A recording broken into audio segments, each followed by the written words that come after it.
ചിന്നക്കനാലിൽ പതിറ്റാണ്ടുകളായി സ്വകാര്യ കമ്പനിയുടെ കൈവശമിരുന്ന കോടികൾ വിലമതിക്കുന്ന സർക്കാർ ഭൂമി വനം വകുപ്പ് അതിസാഹസികമായി ഏറ്റെടുത്തു. അതീവ പാരിസ്ഥിതിക പ്രാധാന്യമുള്ളതും വന്യമൃഗങ്ങളുടെ പ്രധാന ആവാസ കേന്ദ്രവുമായ 42.72 ഹെക്ടർ 100-ലധികം ഏക്കർ ഭൂമിയാണ് ഹൈക്കോടതി വിധി വന്ന 39 വർഷങ്ങൾക്ക് ശേഷം വനം വകുപ്പ് ഔദ്യോഗികമായി കൈവശപ്പെടുത്തിയത്. ചീഫ് കൺസർവേറ്റർ ഓഫ് ഫോറസ്റ്റിന്റെ നേരിട്ടുള്ള നിർദ്ദേശപ്രകാരം വനംവകുപ്പ് ഉദ്യോഗസ്ഥർ മാസങ്ങളോളം നടത്തിയ രഹസ്യ നീക്കങ്ങൾക്കും സർവേ നടപടികൾക്കും ഒടുവിലാണ് ഹാരിസൺ മലയാളം ലിമിറ്റഡ് കമ്പനിയിൽ നിന്ന് ഈ ഭൂമി തിരിച്ചുപിടിച്ചത്. വനംവകുപ്പിന്റെ ചരിത്രത്തിലെ ഏറ്റവും വലിയ റിക്കവറികളിൽ ഒന്നാണ് ഇപ്പോൾ മൂന്നാർ ചിന്നക്കനാലിൽ പൂർത്തിയായിരിക്കുന്നത്. വിപണിയിൽ കോടികൾ വിലമതിക്കുന്ന അതീവ പാരിസ്ഥിതിക പ്രാധാന്യമുള്ള ചോലവനങ്ങളും പുൽമേടുകളും നിറഞ്ഞ ഭൂമിയാണ് വനംവകുപ്പ് അതിസാഹസികമായി സ്വകാര്യ കമ്പനിയിൽ നിന്ന് തിരിച്ചുപിടിച്ചിരിക്കുന്നത്. 1971 കേരള പ്രൈവറ്റ് ഫോറസ്റ്റ് ആക്ട് പ്രകാരം 1975 HML കമ്പനിയിൽ നിന്ന് വനംവകുപ്പ് ഏറ്റെടുത്ത 210.89 ഹെക്ടർ ഭൂമിയെ ചൊല്ലിയായിരുന്നു തർക്കം.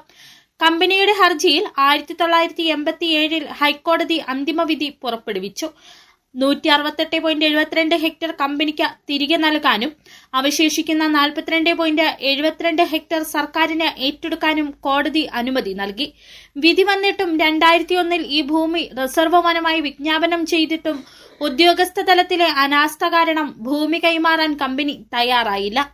കാട്ടാനകൾ ഉൾപ്പെടെയുള്ള വന്യമൃഗങ്ങളുടെ പ്രധാന ആവാസ കേന്ദ്രമായ ഈ ഭൂമിയിലാണ് കൊളുക്കുമലയ്ക്ക് സമീപം കമ്പനി ഭൂമി പാട്ടത്തിന് നൽകി സംസ്ഥാനത്തെ ഏറ്റവും ഉയരത്തിലുള്ള സ്വകാര്യ ടെന്റ് ക്യാമ്പ് നടത്തി വന്നിരുന്നത്.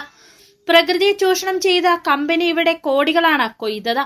വനം വകുപ്പ് ഉദ്യോഗസ്ഥരുടെ മാസങ്ങൾ നീണ്ട കഠിനമായ രഹസ്യ റിസർവയ്ക്ക് ഒടുവിലാണ് സർവേ നമ്പറുകളായ 355/479, 353/482, 361 എന്നിവയിൽ ഉൾപ്പെട്ട ഈ ഭൂമി കമ്പനിയുടെ പട്ടയത്തിൽ നിന്ന് പൂർണ്ണമായി കുറവ് ചെയ്തത് വനംവകുപ്പിന്റെ അധീനതയിലാക്കിയത്.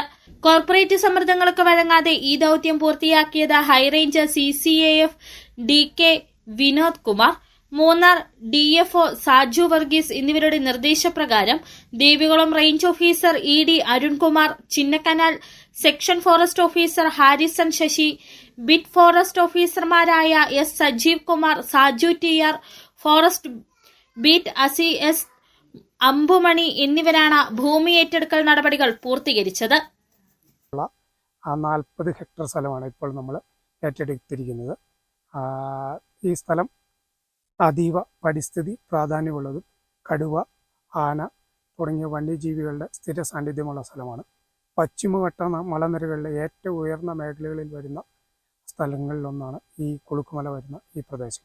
കടുത്ത എതിർപ്പുകളെ മറികടന്ന് ഉദ്യോഗസ്ഥർ ഈ ഭൂമിയിൽ വനംവകുപ്പിന്റെ ജണ്ടുകളും ബോർഡുകളും സ്ഥാപിച്ചു കഴിഞ്ഞു. ഭൂമാഫിയകളും വൻകിട കമ്പനികൾക്കും സർക്കാർ നൽകുന്ന ശക്തമായ ഒരു മുന്നറിയിപ്പാണ് ചിന്നക്കനാലിലെ ഈ വനംവകുപ്പ് നടപടി. City vision, Chinnakanal.